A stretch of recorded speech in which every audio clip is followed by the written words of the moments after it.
ओम शांति। आज हमारे साथ महाराष्ट्र अकोला से दैनिक देशोन्नति के एडिटर हैं राजेश राजोरा जी। चलिए बात करते हैं उनसे और जानते हैं कि आज आप ब्रह्मा कुमारी के हेडक्वार्टर में पहली बार आए हैं, तो आपका क्या एक्सपीरियंस रहा। नमस्कार सर। नमस्कार। ओम शांति। ओम शांति जी। मैं ब्रह्मा कुमारीज़ को बहुत ही अलग ढंग से देखता था। मुझे भी ऐसा लगता था कि सफ़ेद वस्त्रों में धारी ये महिलाएं हिंदू धर्म के खिलाफ की है क्या। अच्छा। कि वास्तव में सफ़ेद वस्त्र तो हिंदू धर्म के मतलब विधवा जो औरतें हैं वो पहनती है जी। और हिंदू धर्म के आप लोग खिलाफ है, ऐसा सोचता था। अच्छा जी। लेकिन एक बार मेरे एक पत्रकार मित्र ने मुझे बताया कि आप लोग जो कॉन्फ्रेंस करते हैं, मीडिया कॉन्फ्रेंस, उसमें एक बार होके आइए जी। तो एक बार मैं कॉन्फ्रेंस में आया और फिर मैं ब्रह्मा कुमारीज़ के मतलब प्यार में पागल हो गया, ऐसा बता सकता हूँ। क्योंकि वास्तव में इतना स्नेह, इतना प्रेम दिया है, बहुत ही बढ़िया। और मीडिया को सुधारने के लिए जो काम कर रही है ब्रह्मा कुमारी गत 27 सालों से, जब मैंने सब देखा तो मुझे ऐसा लगा कि एकमात्र संस्था है कि जो मीडिया कर्मियों को बताने के लिए कि आपको मूल्य आधारित पत्रकारिता करनी है, मूल्यनिष्ठ पत्रकारिता करनी है, तो उसके लिए प्रेरित करती है, उत्साहित करती है और एक अकाउंटेबिलिटी नियर अबाउट आदमी खुद की बना लेता है।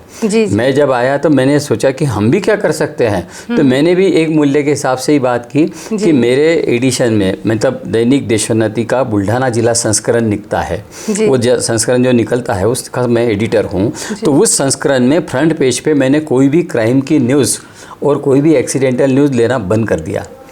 पिछले 8-10 सालों से मैं ये कर रहा हूँ। कोई पेपर के मतलब इसके सर्कुलेशन पे फर्क नहीं पड़ा, कोई बिजनेस पे फर्क नहीं पड़ा, बिजनेस उतना ही है 3 करोड़ रुपया साल का, कोई फर्क नहीं पड़ा। लेकिन लोगों को ये अच्छा हो गया कि पेपर खोलते बराबर जो दिखता था शुरू में कि जिसको हम मतलब ब्लडी देखो पेपर में, ये एक्सीडेंट हो गया, ये क्राइम दिखता था, तो वो नहीं दिखता है। बाद में तो मुझे एक डॉक्टर भी मिले थे, वो बोले एक पेशेंट आया था मेरे पास में और वो कहता था कि साहब मैं सवेरे सवेरे मेरा बीपी बढ़ जाता है। अच्छा। तो मैंने पूछा बोले उसको कि आप क्या करते हो। बोले कुछ नहीं, सवेरे उठता हूँ, चाय का ग्लास, चाय का कप और बोले मैं अखबार पढ़ता हूँ। तो डॉक्टर ने उसको सलाह दी कि कल से आप अखबार पढ़ना छोड़ दो, कि अखबार पढ़ने से आपका बीपी बढ़ रहा है। अच्छा। फ्रंट पेज के ऊपर जो आ रही है गलत सलत सारी नजरें, सारी खबरें, उससे वो ये हो रहा है।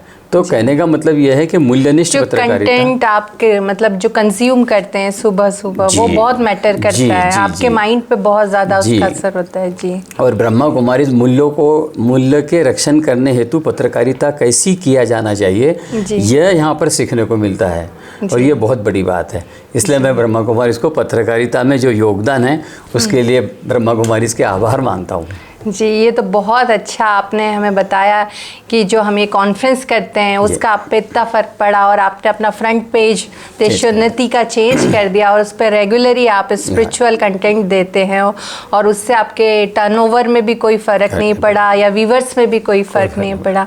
वैसे आपसे जानना चाहेंगे कि जैसे मीडिया है और स्पिरिचुअलिटी है, हम दोनों को साथ में लेकर कैसे चल सकते हैं। जैसे आपने अभी बताया कि लोग डरते हैं, मतलब क्राइम को पहले प्रायोरिटी देते हैं या फिर पॉलिटिकल खबरों को ज़्यादा प्रायोरिटी देते हैं और स्पिरिचुअल का सिर्फ एक कॉलम फिक्स होता है कि बस ये इसी पेज पर आएगा या पर्टिकुलर दिन ही आएगा। क्या है दीदी, आपने सवाल बहुत अच्छा पूछा है। इसमें कई पत्रकारों को तो ये जानना चाहिए कि धार्मिकता क्या है और आध्यात्मिकता क्या है जी। अभी बहुत से अखबार धार्मिक हो गए हैं जी। धार्मिकता में कर्मकांड आता है जी। आप ऐसी पूजा करेंगे तो ऐसा होगा, वैसी पूजा करेंगे तो ऐसा होगा, ये कर्मकांड आता है जी। आध्यात्मिकता में आप लोग जो है डायरेक्ट राजयोग के माध्यम से ईश्वर से जोड़ते हो जी। ये आध्यात्मिकता है। तो जो न्यूज़पेपर वाले हैं ना, वो कई अखबार वालों ने एक पेज देना शुरू कर दिया है धार्मिकता का जी। उसको संस्कृति, अपना सनातन और धार्मिकता और उसको धर्म संस्कार, ऐसे अलग अलग नाम दे दिए। वास्तव में उनको न कि धार्मिकता देनी चाहिए बल्कि आध्यात्मिकता देनी चाहिए। और आध्यात्मिकता जिस दिन वो देने, ये आध्यात्मिकता वो खुद पहले समझ जाए, वो समझने के लिए उनको ब्रह्मा कुमारी से ही जुड़ना पड़ेगा। शायद ही दूसरी कोई संस्था होगी कि जो समझा सकेगी कि आध्यात्मिकता क्या होती है। तो आध्यात्मिकता से अगर वो जुड़ गए तो फिर मायने में ये हो जाएगा, उसका चेंज हो जाएगा। दूसरा ऐसा है कि मीडिया में जो लोग काम कर रहे हैं वो हरदम बहुत तान तनाव में काम करते हैं जी, बहुत व्यस्तता रहती है। राजयोग मेडिटेशन आपका जो है वो तान तनाव कम करता है। मीडिया के लोग तान तनाव में काम करते हैं, जिसके वजह से फिर वो एक हम उसको बोल दें कि उनको गलत आदतें लग जाती है जी। शराब पीने की आदत लग जाती है, सिगरेट पीने की आदत लग जाती है, और भी बहुत सी आदत लग जाती है। तो ब्रह्मा कुमारीज का मेडिटेशन ऐसा है कि जो आपको नशा मुक्त करता है। ब्रह्मा कुमारीज का मेडिटेशन ऐसा है कि जो आपको तान तनाव से मुक्ति दिलाता है। तो इसीलिए आध्यात्मिकता और मीडिया, ये ब्रह्मा कुमारीज और मीडिया, ये दोनों ही जुड़ना चाहिए, तभी मीडिया वालों का फायदा होगा जी। तो आपने बिल्कुल बहुत अच्छी बात की कि पहले तो मीडिया वालों को खुद समझना होगा आध्यात्मिकता और धार्मिकता के बीच महीन जो लाइन है, कि जो धार्मिकता है वो बाहरी है और जो आध्यात्मिकता है वो सेल्फ ट्रांसफॉर्मेशन है।